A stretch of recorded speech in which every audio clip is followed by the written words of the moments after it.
Once in my life, I lost everything na pinagpaguran at pinaghirapan ko. Nawalan ako ng work, business, even friends. Na-scam kasi ako. Sa totoo lang, ng mga panahong yon, I thought I'd lose her too. Na mawawala din siya sa akin. But she stayed with me, to my surprise. She kept me afloat. Tinulungan niya akong bumangon at umahon sa pagkakalubog ko. Since that day, I promised myself, maibalik lang lahat sa akin ang nawala sa akin, ibabalik ko sa kanya yan 10-folds. Imaginein mo siya sumalo lahat. Gastusin ko, pang-ospital ko kasi na-depress na ako. Yung family ko, sinalo niya din. Because para sa kanya, yung pagtulong sa akin, yung way niya of telling me na hindi siya aalis, na hindi niya ako iiwan, at hindi niya ako bibitawan. For all her sacrifices and patience habang walang-wala ako, she deserved everything I have and more. Minsan talaga, bibigyan ka or bigyan ka man ng palpak na pagkakataon ng tadhana or palpak na kaibigan, bibiyayaan ka naman ng tao na higit kang aalagaan at iingatan. A person that will love you with everything they have, even when you don't even love yourself anymore. And for that, I will do anything for my love for her.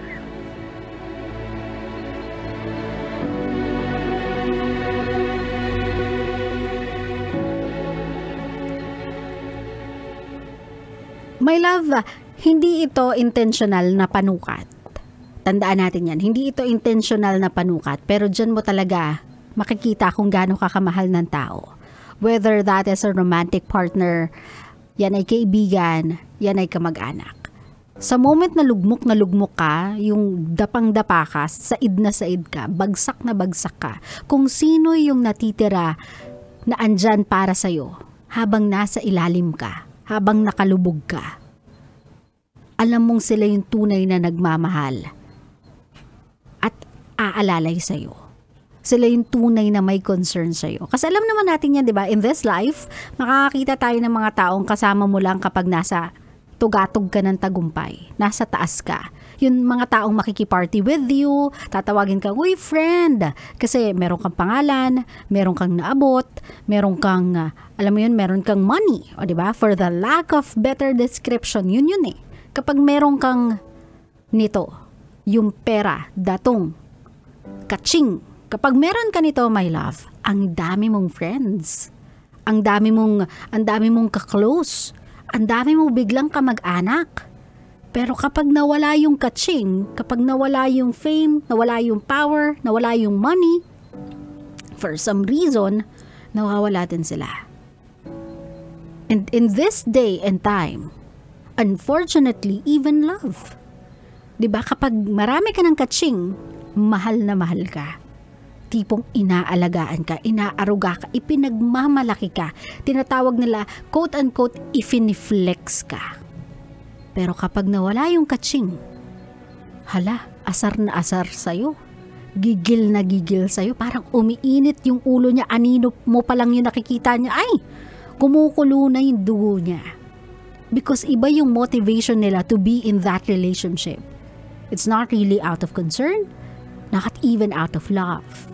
Andun sila sa relationship na yon because of their vested interest. That is power, that is fame, that is money. Pero yung love, non-existent. Kaya nga sabi nila talaga, isang malaking patotoo, na kapag nasa ilalim ka, kapag baon ka, doon mo lang makikita kung sino yung taong totoo sa'yo.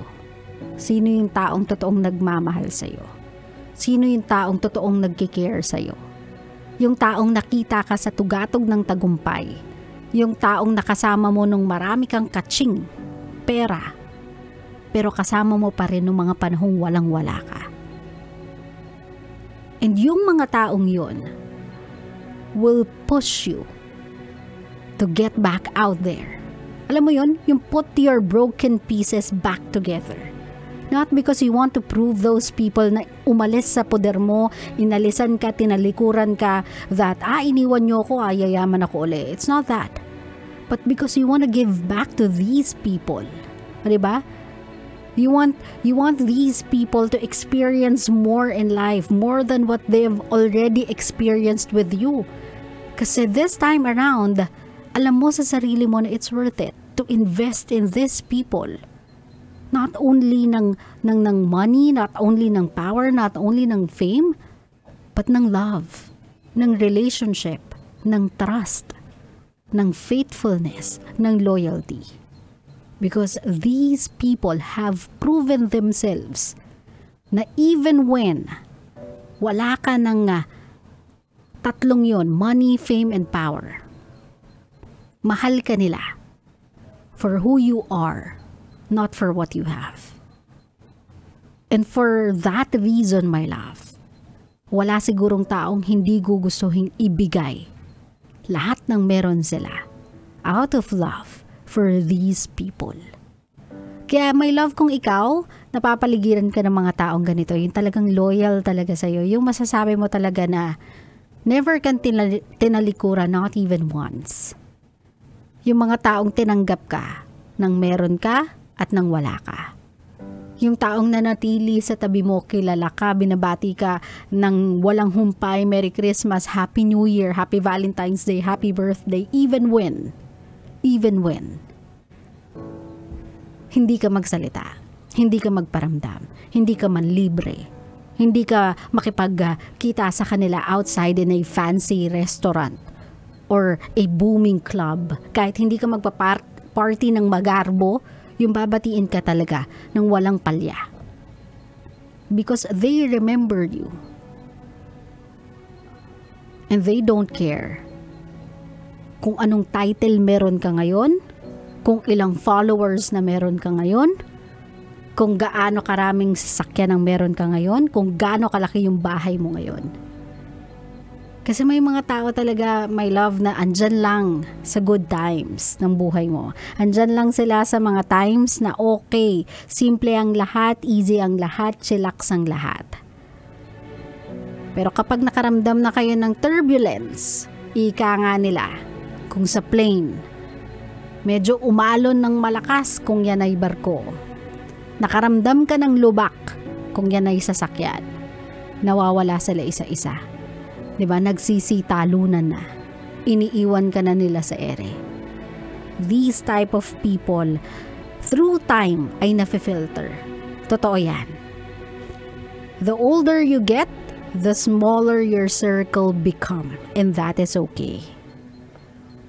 Kahit maliit lang yung circle of friends mo, circle of people mo, ika nga nila, that's fine.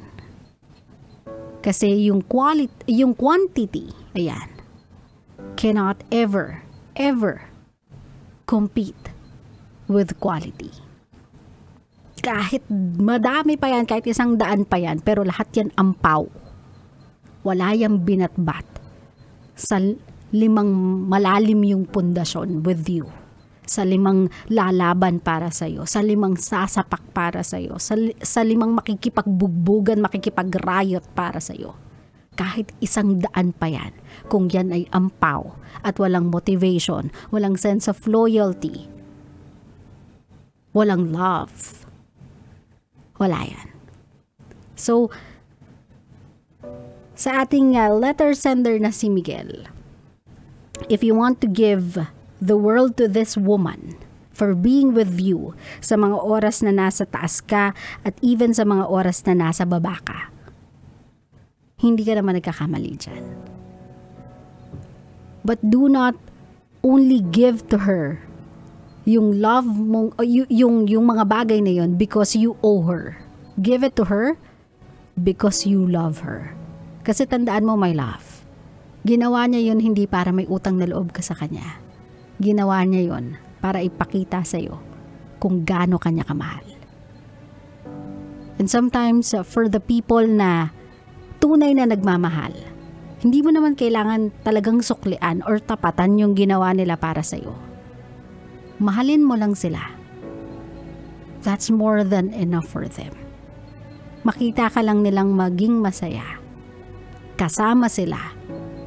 That is more than enough for them. Klaro? Klaro.